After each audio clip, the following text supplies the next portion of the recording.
Colonel Rob Maness has a lifelong record of providing dedicated service to this nation. Having worked his way up from the enlisted ranks to full colonel, he served our country for more than 32 years.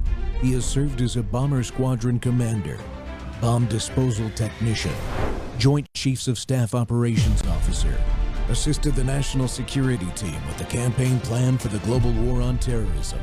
He authored the first theater nuclear war plan and served as the Vice Commander of America's largest airborne intelligence wing. Colonel Rob Maness is a true American hero.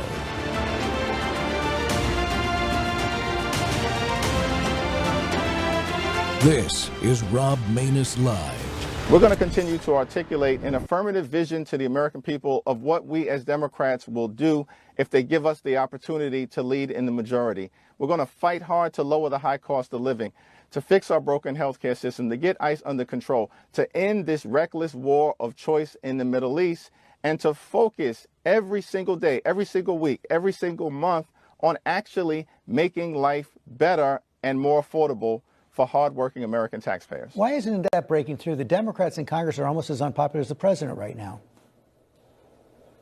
Well, one of the things that I will say is breaking through is that consistently for the last 15 months, Democrats have been winning elections all across the country, up and down the ballot, including most recently in deep red states like Texas, like Louisiana, and of course a few weeks ago in Florida, particularly in Mar-a-Lago. So at the end of the day, when the American people evaluate who's going to push back against Republican extremism, who is going to actually make life better for them and focus on the issues that matter, consistently they're choosing Democrats. Now, as it relates to the parties being perceived as unfavorable across the country, we understand that dynamic because the American people want to see action.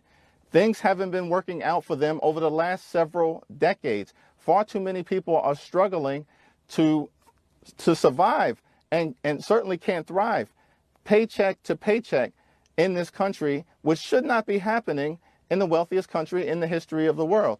And so we're going to continue to forcefully push back against the extremism being unleashed on the American people, push back against the chaos, while at the same period of time convince every single American that it's us who are determined to do the things that are necessary, bring about the bold transformational changes necessary to support working class Americans, everyday Americans, and middle class Americans in a manner consistent with who we are when we are the best version of ourselves here in America.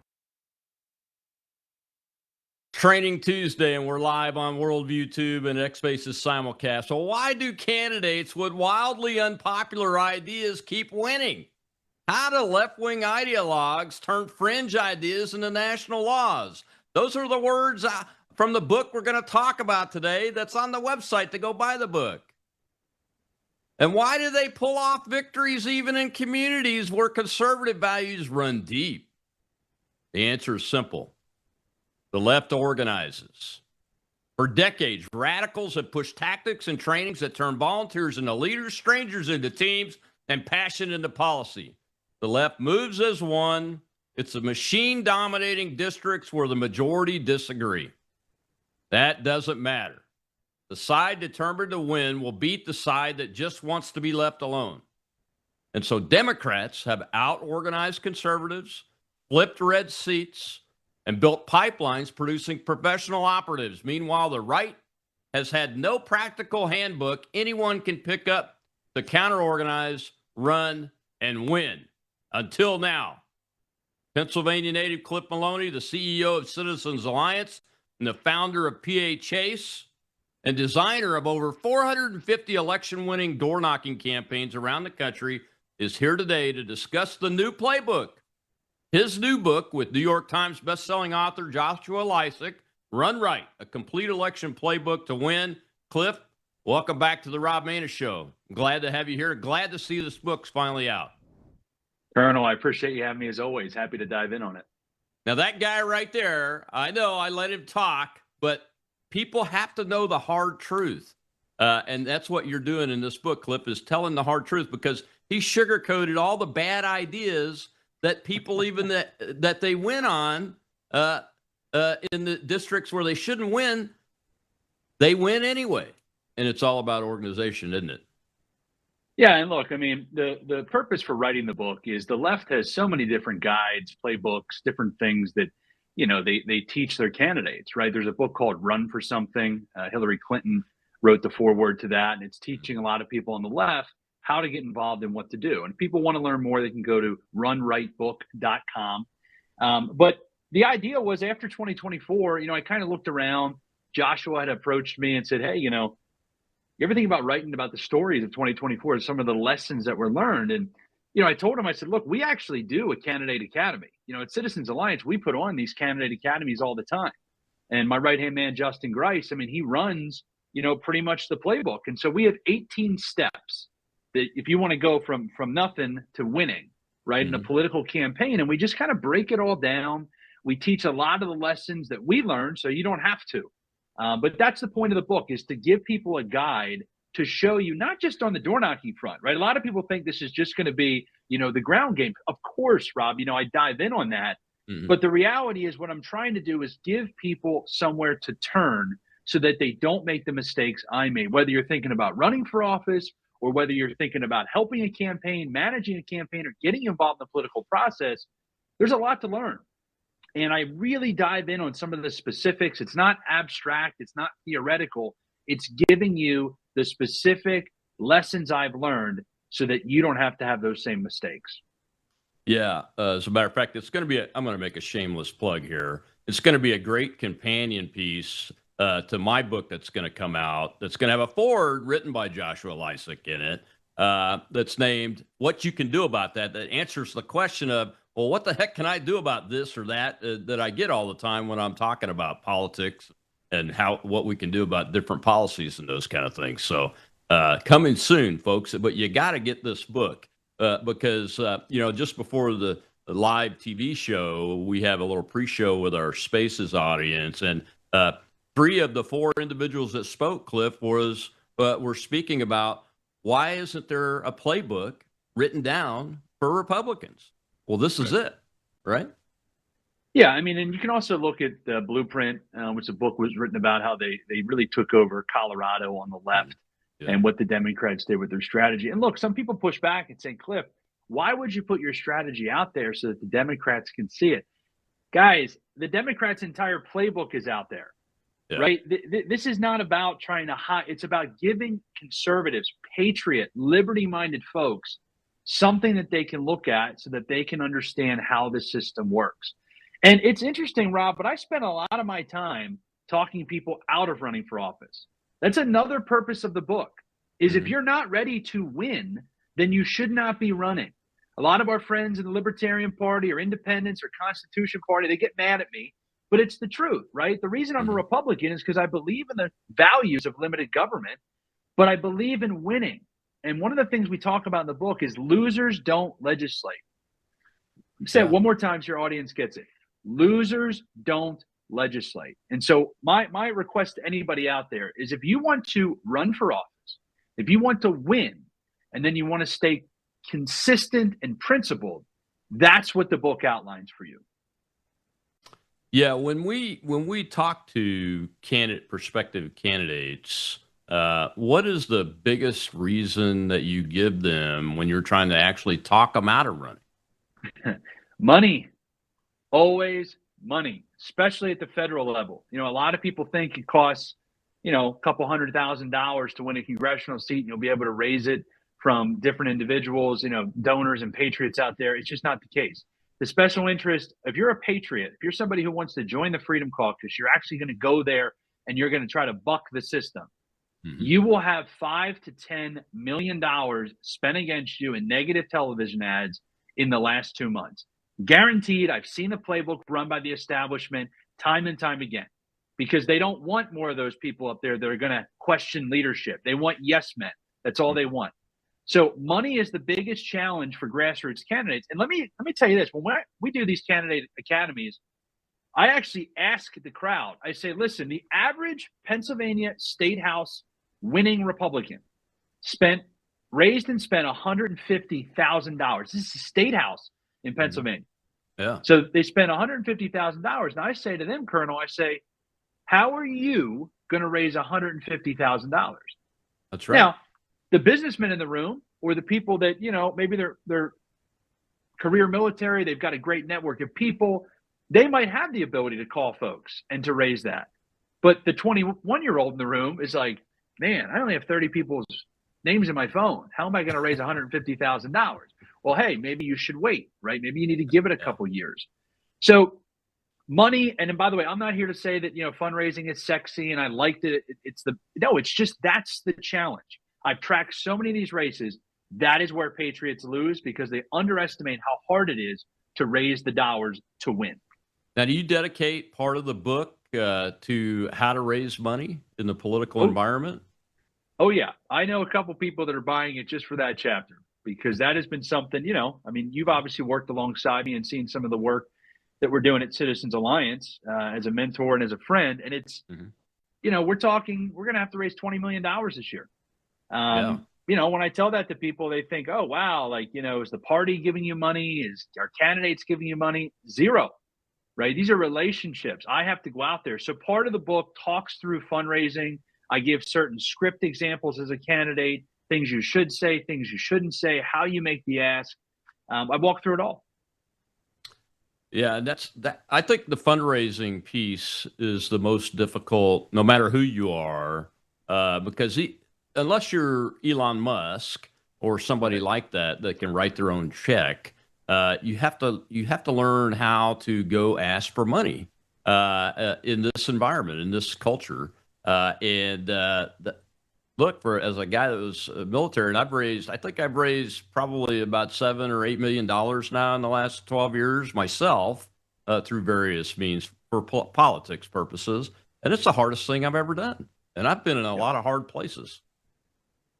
Yeah, and once again, a lot of people think that there's some great list, right? The Glengarry list of leads that you'll buy or you'll be handed, or they think somebody else is going to go, oh, I'm going to hire a fundraiser. Yeah. Look, I don't care what office you're running for, unless you're running for U.S. Senate and you hire a really good fundraiser. There's only 5 of them out there. Yeah. You have to go make the ask, right? And a lot of times people think that they're going to ask political donors to donate. No, you're asking friends. You want people that believe in you. They're the ones that are going to be motivated to give. And so that's why I tell candidates, the first thing you do is you export your phone contact list.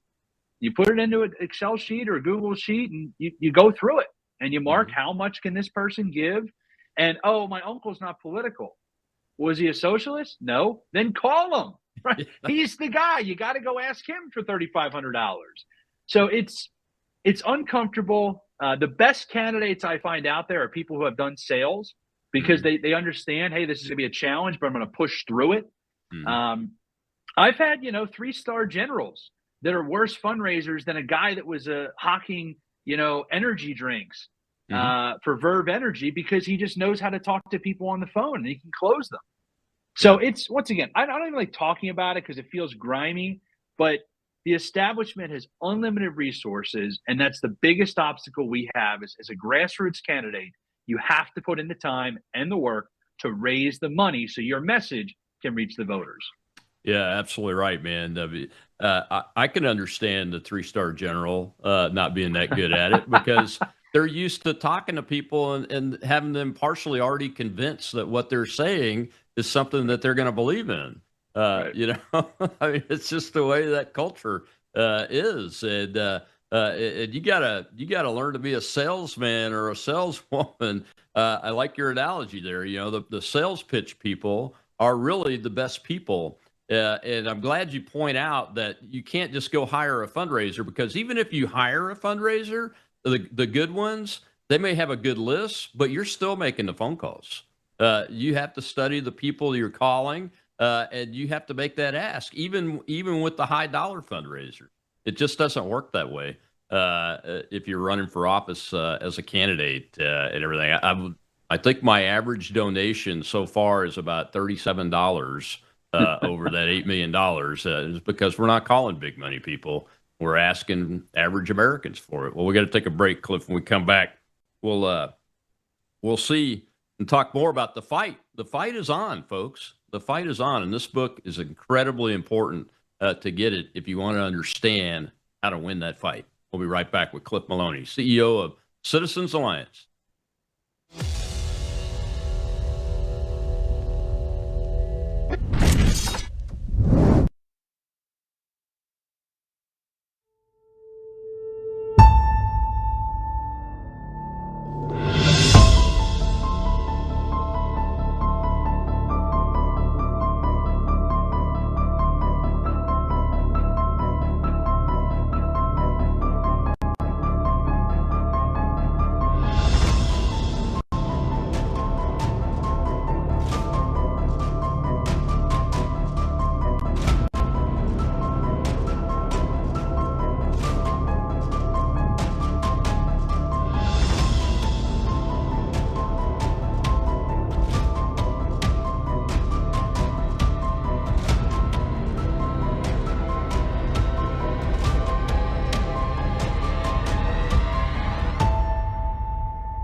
I just think you guys aren't paying attention to what's actually happening right now across the country and the experience of the average American, and also in elections that we have been having since 2024. Every prominent Democrat, save for Kamala Harris and from what we've heard from Joe Biden, has talked explicitly about mistakes that were made throughout the Biden years, talking about open border problems and how that wasn't addressed on time, media strategy problems, telling people, no, your wallet is fuller than you think it is, or we have a faster recovery than everyone else in the G7, so you should be thankful for that we prioritized cultural issues over economic issues, or that was people's perception of us. So I just don't see that as reality. And we could, tick through the evidence of this, that people today are worse off than they were under Joe Biden, that they feel it. That inflation report, bad, going up a percentage point over the course of the last month.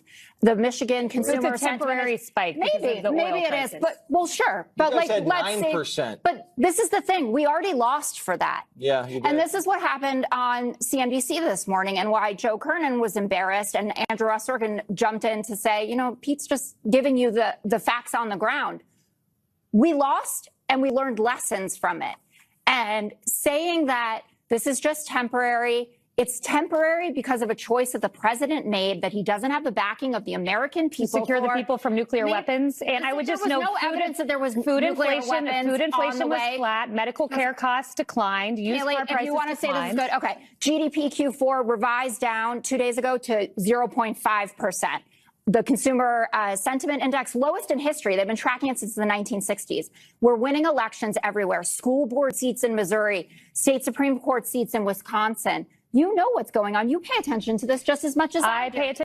Welcome back to the Rob Maness Show. We're live on Worldview Tube and our X Spaces simulcast, and it's Training Tuesday, and we're talking about Run Right, the new book out by Cliff Maloney of Citizens Alliance and Joshua Lysick, New York Times bestselling author, known for co-authoring Unhumans is one of the books that Joshua has co-authored along with Jack Posobiec. And Cliff, I have to show these clips because they're recent, and the Democrats are given their strategy. Jessica Tarloff there with Fox News on the Fives talking about what they're going to do. Well, we already lost on those things, folks. This is their message. We already lost on those things. We're going to do it right this time. But they never talk about the underlying policies, number one. But number two, our side doesn't do a really great job at countering their messaging because, and you kind of mentioned it in the first segment, of all the establishments doing is spending millions of dollars against good candidates. Do you talk about the structure like the NRCC, the National Republican Congressional Committee, and the NRSC, the National Republican Senatorial Committee, the committees that I call the incumbent protection racket? Do you talk about those structures in the book a little bit, how to navigate them, what to expect, and those kind of things? Yeah, I go into it a little bit, but this is why when I said earlier, people shouldn't run for Congress if they're not prepared or they don't have the funding, because the NRCC and the SRCC, if you're running the Senate, those are the people I'm talking about that are going to spend the millions of dollars in negative ads, because they're going to want a yes man. They're going to want somebody that they can control and that is not going to cause a problem and is going to vote and not speak out about certain things, even if it's, selling out the American people. Well, we had to do this because of that, right? So, yeah, I mean, navigating those is difficult. But, I'll tell everybody, look, the left operates in a way that we should be replicating, which is it's a bunch of 501c3s, 501c4s, different PACs, different organizations. It's all under the Arabella Advisors kind of umbrella. But you've got, I mean, look, the Three Kings protest, or sorry, the No Kings protest. They just had No Kings 3. That's why I'm saying that. I was in Philadelphia. They were banging so loud in Center City. But the No Kings protest, you look at who funded that, right? It's all of these 501c3 and 501c4 organizations. They're full-time people, Colonel. They are permanent infrastructure.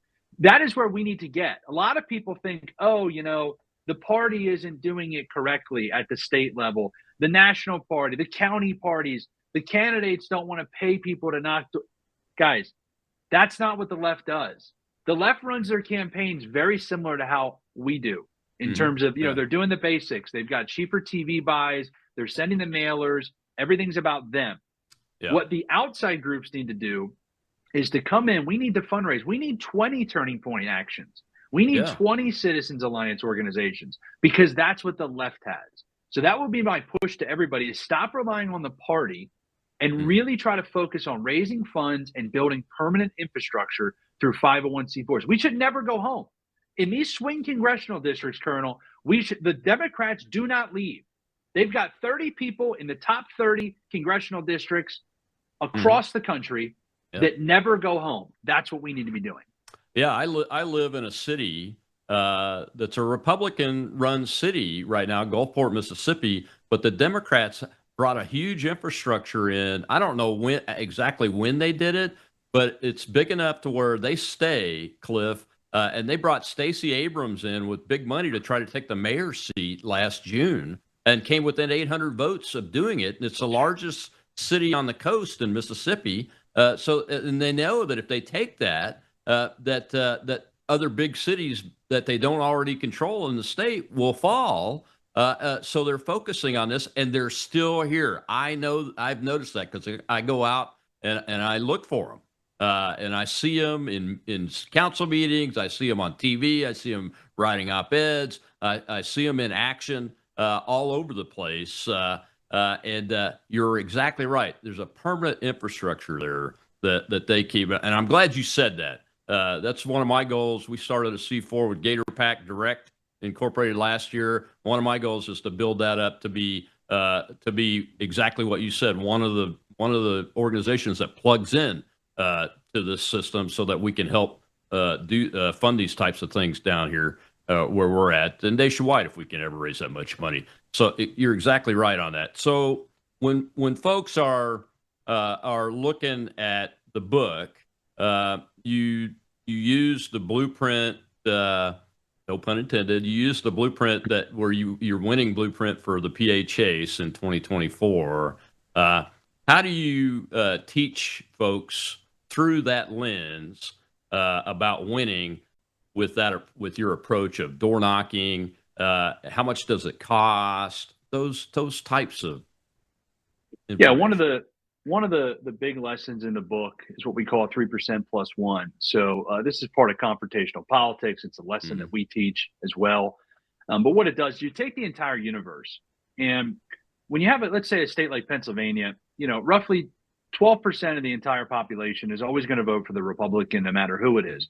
Same thing for the Democrat, right? I'm obviously using, I'm don't take this for granted, but I'm saying the specifics of it. But let's say roughly that's the case in a statewide race.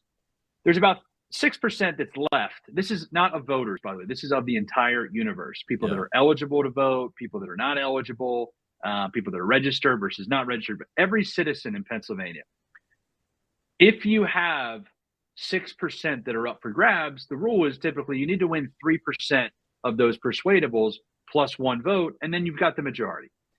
What I talk about in the book is the math has not changed in terms of the results. The math has changed on where you should put your time and energy. Because it used to be the Karl Rove strategy of, okay, if we're going to get to that 6%, we need half of them. We got to swing, get these persuadable voters. We need the perfect message. Messaging is important, yes. But if you're spending all your time on messaging or thinking about that 3% plus one, you're missing the boat because the rule changes change the strategy that you need to win. So instead of focusing on those persuadables, you have so much time to get your people to vote that you want to drive up the amount of people that are diehard Republicans that usually don't vote, right? That's why we did the PHAs. That's why there's 900,000 Republicans in Pennsylvania that are projected not to vote in 2026. That's what I'm doing right now, right? Is I'm talking to those people. We're targeting those people at the door. I'm not persuading moderate Democrats. I'm not going to independents and hoping that they'll come our way because of the Maha movement and that coalition. I hope they do, but I'm spending my resources on the guy that's got a Trump sign in his yard. He's got a Trump hat on when he answers the door, and he hasn't voted in the last 4 elections. That's what I outline in the book, is how once this became an election season, rather than election day or week or month, we have 2 months of voting in Pennsylvania. You have to target those people that are not likely to vote, but make them higher propensity to vote. They're going to vote for your candidates, and that's where you put all your money. That's where you put all your effort. 900,000. I heard you correctly? That is the target. That's right. We're going to change it, but currently it's 900,000 Republicans in PA, registered Republicans, that are projected not to vote.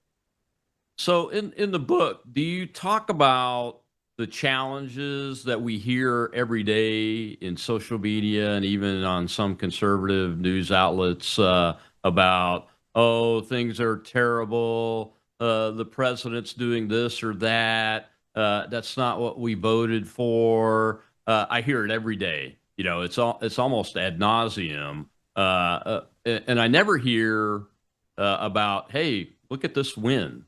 Look what's going on here or there, you know, with the taxes coming down, you know, tax on Social Security and no tax on tips. All of those things, the wins, which are the vast majority, I don't hear about that. Do you talk about how candidates and teams at the door deal with that type of dichotomy and issues and viewpoints? What's interesting, you know, a lot of the races that we do are more local, right? We do a lot of state house, a lot of state senate. And I always tell people, you know, in the book, I do talk a lot about if you're running for state house, you know, I don't want to hear you campaigning on the campaign trail about ending the Federal Reserve, right? You've got to kind of have some sort of jurisdiction or connection to something. But most of the stuff when you're at the door, even if it's for a federal race, like Scott Perry, Congressman, Central Pennsylvania, we're on the ground right now in his district. But the conversations at the door are not about federal politics, right? A lot of times it's about the price of gas.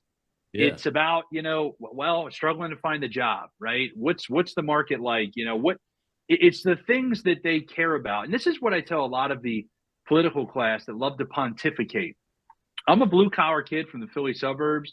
Like, I love when I get in a room with these people. I'm all for people having wealth, but these folks that have never really had to worry about where that next meal is going to come from. Right?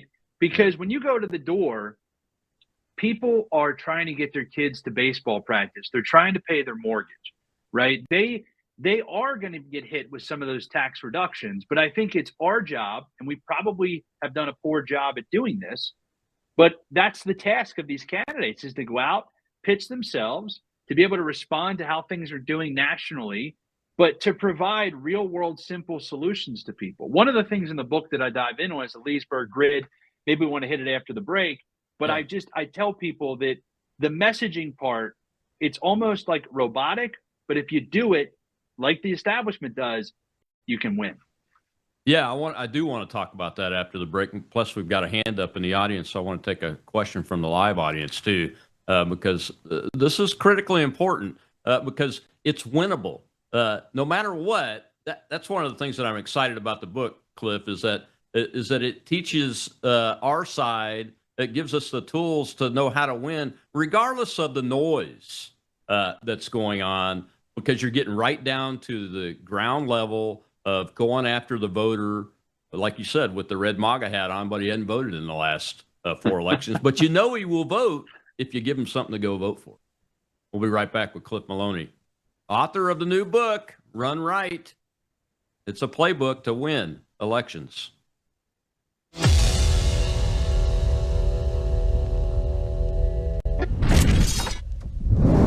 News is moving faster than ever, and so are we.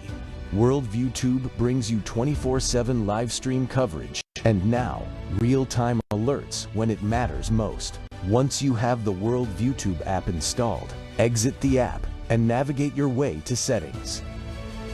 In Settings, locate the tab labeled Notifications. Select the Notifications tab. Scroll down until you locate the Worldview Tube app icon. Select the tab, and here you can turn on and customize your notification experience for the Worldview Tube app. News doesn't wait, and neither should you. Turn on push notifications to stay informed. Every headline as it happens.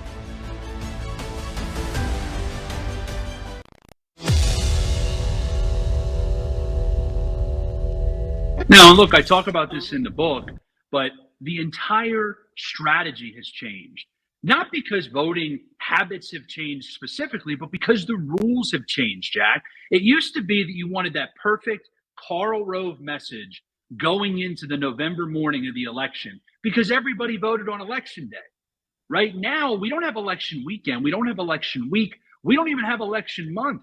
In Pennsylvania, we have election season. In Arizona, in Nevada, in New Hampshire, like all these states, you're voting for a long period of time. And so that's why the ground game now has such a needed impact, because it's not about persuading these voters that are unsure. It's about going to the 900,000 Republicans in Pennsylvania that are not likely to vote this year and spending all of our time getting them a mail-in ballot, which will give them a much better shot at voting. That's why the ground game now matters so much more. Yes, you have to be on TV. You've got to be on radio. You've got to be on digital. You got to do mail. You got to send the text, but you got to match them when it comes to the door-to-door ground game because of the rule change. That's what Charlie identified. That's what we're doing at Citizens Alliance, and we need to continue to focus on the ground. And we need to grow that so that we have a whole architecture of organizations that are following the same methodology and on message. My guest today is that man, Cliff Maloney, the CEO of Citizens Alliance, the organizer of the Pennsylvania Chase that I am convinced is what put Donald Trump over the top in 2024. I will stand on that until my last breath. And I am so grateful for that, Cliff. You were talking about the Leesburg Grid before we went to the break. What is that, and how does it work? Yeah, so the Leesburg Grid is a method that is used pretty much by everyone that is successful in politics. Hakeem Jeffries, Chuck Schumer, Mike Johnson, John Thune. They do this weekly, if not daily, which is when you're running for office, you want to get together with some of your closest staff members, your spouse, anybody that's trusted, and you want to have a couple hour session where you sit in a room and you put Post-it notes on all 4 walls, right? You have 4 different walls, 4 quadrants. And what the Leesburg Grid is, you're going to write out everything that's political and personal. First quadrant is when a voter walks into the voting booth, what do you want them to think when they see your name, right? And you're going to list off all the personal and political stuff. Personal stuff might be you're a great dad, you're a husband, political stuff would be, different issue areas that you think you lead on, 100% pro-life, 100% pro-gun, this, and this. But that first quadrant is what do you, as the candidate, want people to think of you? The second quadrant is what do you want people to think of your opponent when they get into the voting booth and see their name? So that's what you want people to think of your opponent when they walk in. Okay, those are what we call the golden boxes. Those are the boxes you want to stay in. The bottom 2, bottom left, is going to be what does your opponent want people to think of themselves, and what does your opponent want people to think of you? right? Now, this is where you go to a dark place, right? You got to be in a trusted circle because we got to know about the DUI. We got to know about the, incident in high school. We got to know about, any affairs in the past or other, like, if these things are out there, and you can do opposition research on yourself, by the way, for $5,000, you can learn what everybody else is going to learn from these researchers and oppo companies. But what you do is you take all four of those quadrants, and in each of them, you have to narrow it down to three things in each quadrant. You cannot have more than three. In an ideal world, you have one, right? That race becomes a referendum. It's like, hey, my opponent's negative on this is the entire reason why I'm running. I'm just going to talk about this all day. But you narrow them all down to three, and I'll wrap my little Leesburg session here by saying you never go below the middle line, meaning you don't ever go into quadrant 3 or 4. If you're talking about quadrants 3 or 4, which is what your opponent wants people to think of them or of you, you're losing. You must stay in quadrant 1 and 2, stay on message, and you want voters to hear you talking about those three things every single time you're at a public speaking event, any of your ads, your mail, any of your ads, your mail. That's the focus. Your literature, those three things, that becomes your message. It's what the establishment does because it works. It's repetition, keep it simple, stupid. Yeah, so that begs the question, and I have to ask it, is so your opponent attacks you from quadrant 3, from information down in the quadrant that's negative on you. What do you do? So one of my favorite responses is actually from Rand Paul. He was getting, smacked with negative ads from the Democrats. And his response was, such and such is lying about Rand Paul's record because ... So don't address the exact negative attack, but you can say, listen, this person's lying because they don't want you to know blank, right? And you're back in your quadrants. They don't want you to know that they voted for abortion, right? They don't want you to know that they voted to take away your gun rights, right? We're back in quadrant 2 talking about them. So we address the negative by just saying that they're lying, but we're not doubling down on it. We're not saying, hey, Bob said that I was, not good on taxes, but he's lying. No. Bob's a liar, and he's lying to you because he doesn't want you to know blank. Now we're talking back in our quadrant. Yeah, the issue is what you want to say. Always what you want to say in your message. All right, let's take a question from the live audience real quick. Go ahead, Shell. We have Wib, sir. Thank you, Shell. Thank you, Colonel. Thank you, Mr. Maloney. I might get a little esoteric here, and I am honestly going to buy this book because running is something that I have been tossing around. My current Rhino state rep he used to be a Democrat, and he's running unopposed again this year. However, one of the fallbacks, you spoke about a permanent infrastructure with like NGOs and so forth. Well, John Conrad had a great post today about the permanent infrastructure of the leadership staff. And one of the things that I thought of were the state house parliamentarians. For example, Texas currently, the parliamentarian in a Republican-controlled house uses an Obama parliamentarian. And just because there's no other parliamentarians to use. So I'm wondering if your book can also be leveraged for staffers and so forth to obtain those kind of positions so that there can be a permanent infrastructure in the staffing sense. Yeah, it's a great question. Colonel, can I dive in? Yeah, absolutely. Yeah, so look, I don't mean this to be a pessimist to the entire audience here. There are about 16 different levels of battles that we need to fight, right? And we can talk about Virginia if you want, what happened with the redistricting and why I didn't participate. But the problem that you identified is a major problem, right? Not just with parliamentarians, but with staff, with just the people that run the building are the people that run the swamp. right? And their job is to keep things status quo. Like that's what they want, because nobody likes change, right? Nothing moves in politics unless it's pushed. And so those people, their whole objective is to just, tamper everything down. Let's just pass that CR. Let's just keep things going. Nobody gets hurt. The lobbyists are happy. There's no cut in spending. Staffing, though, is one of those things. I mean, even when I ran Young Americans for Liberty, or groups like Leadership Institute or Turning Point that work with young people, they're trying to fix that staffing problem. But the book is designed to really focus on folks that want to run for political office and that want to be effective and they want to understand how it works. But I will agree with you. So I'm not saying it's not for them, but I would agree with you that this is a major problem and something that, once you take over a legislative body, it becomes a lot easier. And I think this is the first step. If we can win these races, that's the first step. But then you have to get down the staffing rabbit hole. You have to get down the rabbit hole of understanding, some of the election reforms that we need when it comes to finance. There's a lot of little things. The book is about winning. And then from there, we're going to have opportunities to legislate, to handle staff, et cetera.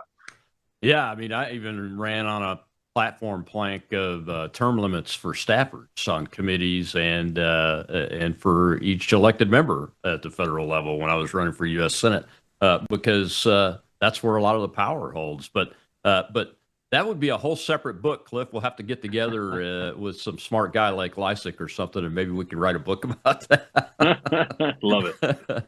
But it's very important. You're right about that.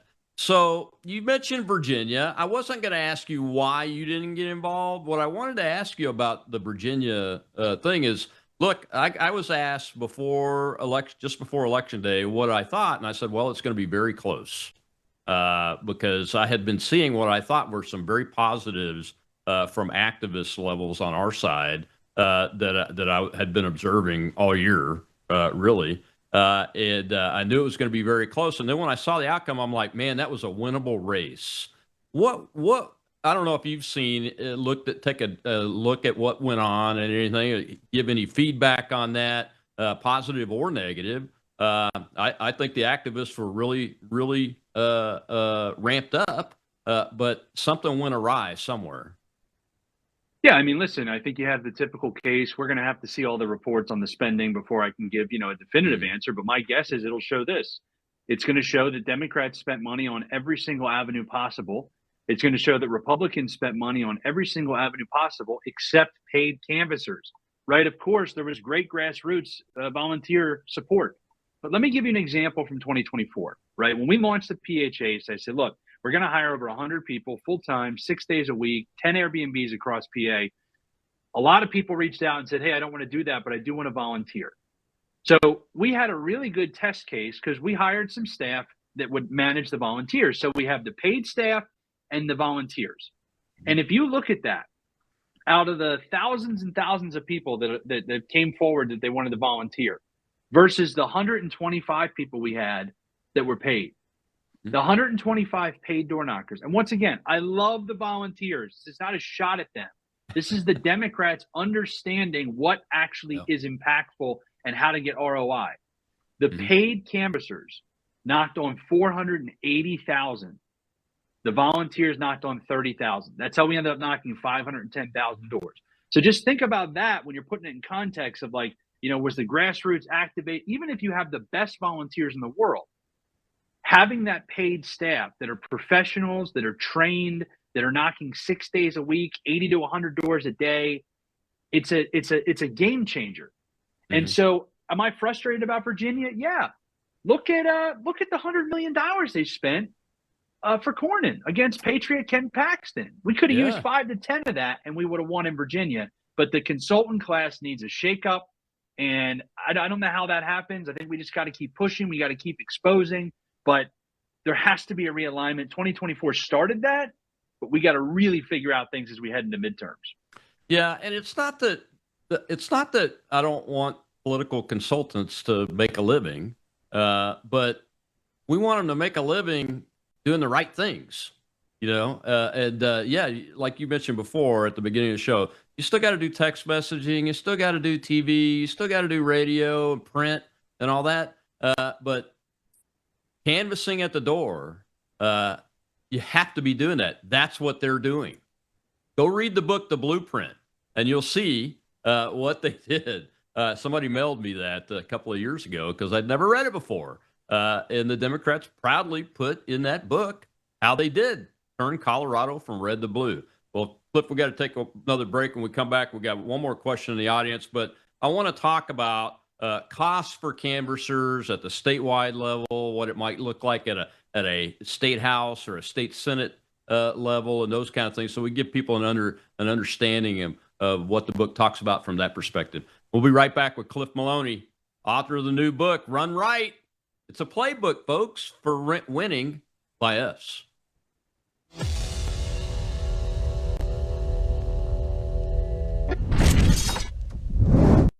Hello, I'm Brandon House. Would you like to gain access to over 20 years of my radio shows, TV shows, my books? I've written 15 books, and most of those books are ebooks now. And we have conference DVDs, conferences where we filmed our conferences at the Ozarks, literally starting 20 years ago. It's all available in our archived vault. All you have to do is go to worldviewtube.com/vault, worldviewtube.com/vault, and for a reasonable monthly fee, you gain access to over 20 years of Christian worldview programming, news, information, books, documentaries, and a powerful search engine. And folks, it's a great way not only to educate yourself, equip yourself, but it's a big way that you can help fund our continuation as a broadcast network. Please check it out. worldviewtube.com/vault, worldviewtube.com/vault, and help us continue pushing out a Christian worldview.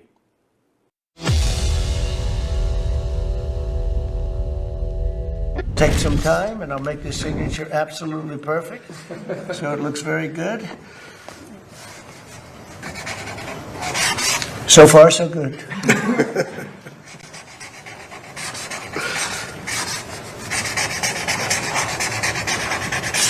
Okay, so that's a big deal.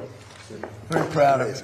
And I don't know how it can be challenged. You'll probably challenge it. You may find a rogue judge. You get a lot of rogue judges.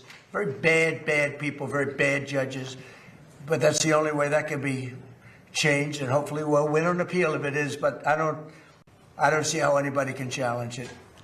I don't see how they can challenge it. Welcome back to the Rob Maness Show. That was President Donald J. Trump signing the executive order limiting mail-in ballots, is what that clip was intended to show there. And that's important to this discussion today because the Democrat strategy around mail-in ballots has been quite successful quite often. But we were able to turn that around and have been able to do that in several locations. A key one was Pennsylvania in 2024, using strategies in this new book we're talking about today with one of the authors, Cliff Maloney, CEO of Citizens Alliance, and that is through a aggressive door-knocking campaign chasing those ballots. And Cliff, welcome back. We've got a question in the audience. I want to take that real quick before we dive into this and talk about the effect less mail-in ballots might have on the strategy we're talking about. Go ahead, Shell, with that question. We have Liz, sir. Good afternoon, Colonel, Mr. Mahoney. Question for you is, I get 50 million texts from WinRed a day, and I want to know what your opinion is. Do you think that you should send donations directly to the candidate's campaign? Go through that process with these text messages, because I want them to get the full effect of my money. Yeah, and great I wanted question. to go to that candidate. Yeah, great question. I mean, I'll tell you this, I probably have to respond with stop or unsubscribe 17 times an hour on my phone because I am an ideologue. I'm not in this for the money. I do give a lot of my money to candidates, which is a bad habit. I need to stop doing that because then, every candidate that I'm supporting or that I'm even just verbally supporting is expecting money now. Look, I always tell people this in the political world: if people are doing it and they're doing it often, it's probably because it's working. right? There's a reason when I send out my mailers, right? I don't send a one-page PDF, which is probably something, as a 34-year-old dude, I'd probably read a one-page PDF and, okay, give me the basics, little executive summary. Here's what I'm working on. Do you want to support us? Do you want to support the org? Do you want to support this campaign? They don't do well. You got to send 4, 6, or 8-page letters. I'm not saying that I like doing that, but guess what? When I send a 6-page letter, we get people to send money back and sponsor our ballot chasers. So it's the same thing with the texting. Now, you asked about giving directly to the campaign. It depends on who the candidate is, and it depends on who the consultant is, and it depends on what their plan is. I do not recommend giving money to parties in general, because typically I find that, the candidate, if it's between the candidate and the party, I would give to the candidate. That's typically where I would put my resources, because they can spend it directly on themselves, and they can kind of craft their message. But once again, I'll say, if everybody's doing it, it's probably because it's working. And so all of the text messages, all of the letters that go out, all the emails that you get, it's because there's an ROI that's positive still. I would probably predict that the texting will be severely cut down by the cell phone carriers over the next 2 to 4 years. You're already seeing it with certain buzzwords. They're not letting text go out. But while it's available, if it works, the political class will use it. Yeah, I've noticed a reduction in texting this time, this election cycle, for the federal election cycle, myself. So it's interesting because they put a lot of restrictions on what approvals you have to get and how you have to sign up now and those kind of things. But folks, I agree with you, Cliff. Direct to the candidate, if think they're doing well with the money, but there are also other avenues to help. When in 2024 we did a lot of fundraising through MyPAC, and our largest donation beyond directly to the president was to your operation and Charlie Kirk's operation for that year, because what you were doing was working. And that gets me to what I wanted to ask you about and see if it's in the book.